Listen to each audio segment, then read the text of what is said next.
Tidak ada celah kebaikan, rezim Jokowi harus segera dilengsarkan. Oleh Sholihin MS, pemerhati sosial dan politik. Rezim Jokowi sudah tidak mendengar sama sekali keluhan rakyat. Yang justru dilakukan malah ngurusin dinasti politik keluarga. Rezim Jokowi sudah tersesat dan tidak bisa kembali ke jalur yang benar.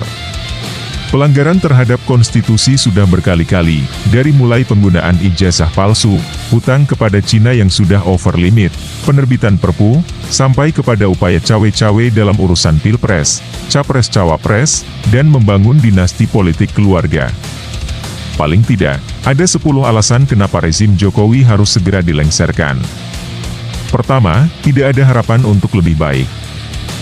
Kurun waktu hampir 10 tahun, 2 periode, bukan waktu yang sebentar.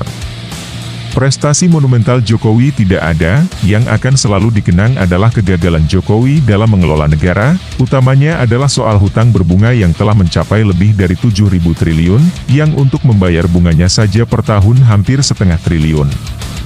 Semakin tahun hutang bukan semakin dilunasi, tapi semakin menggunung.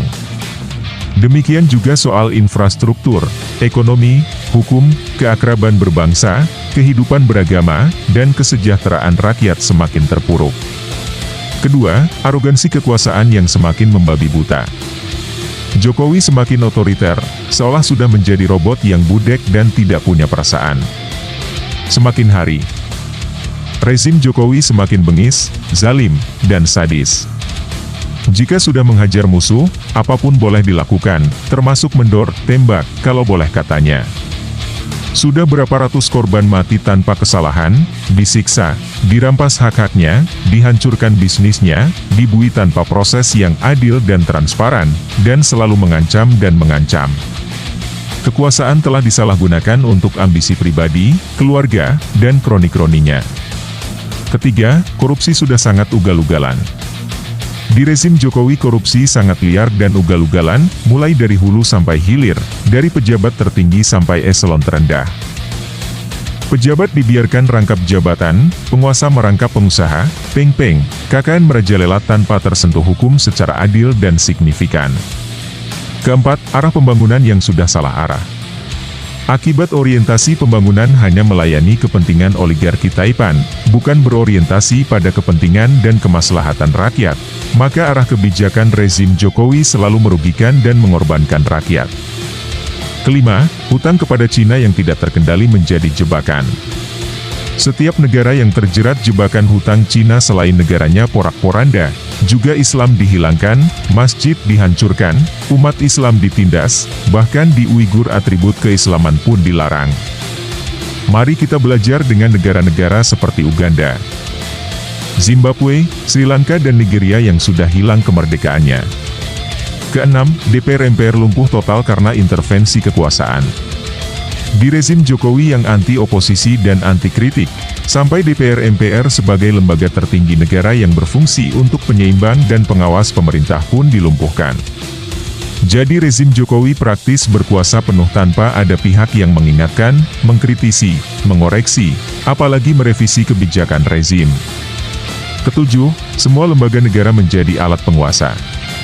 Saking tidak ingin diganggunya ambisi politik Jokowi, semua lembaga negara yang seharusnya independen, kritis, adil, dan transparan, di rezim Jokowi, lembaga-lembaga negara seperti MA, Kejagung, KPK, KPU, Bawaslu, dan MK dikendalikan dan digunakan untuk melanggengkan kekuasaannya dan menghantam, serta menjerat lawan-lawan politiknya.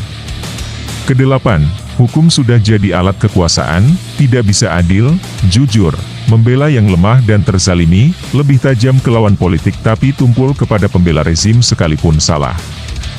Di era Jokowi hukum dipermainkan dan jadi tameng pembenaran atas segala tindakan penguasa, termasuk untuk melayani dan melindungi para oligarki Taipan.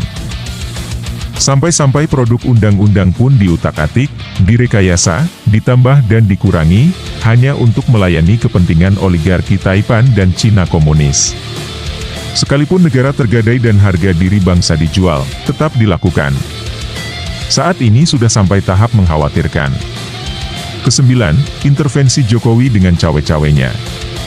Cawe-cawe Jokowi sangat tidak lazim dan melanggar undang-undang, karena selain seorang kepala negara yang seharusnya netral, tapi dia tidak bisa netral, juga telah menyalahgunakan jabatan dan fasilitas negara untuk kepentingan pribadi. Padahal sebagai pejabat negara telah digaji oleh rakyat. Ke-10, nepotisme dengan politik dinasti, keluarga.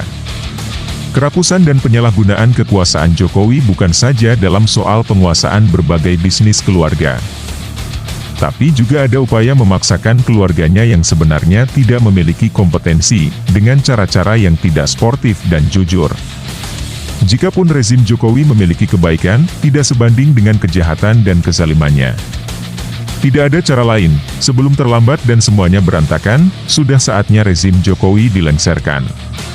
Jangan berharap pemilu bisa jujur dan adil, karena rezim ini sudah mempersiapkan semua perangkat untuk curang dengan sangat terstruktur, sistematis, dan masif. Pilihan Anda untuk bisa berubah hanya dua, berjuang untuk merdeka, atau diam dan terus ditindas. Mana yang akan dipilih?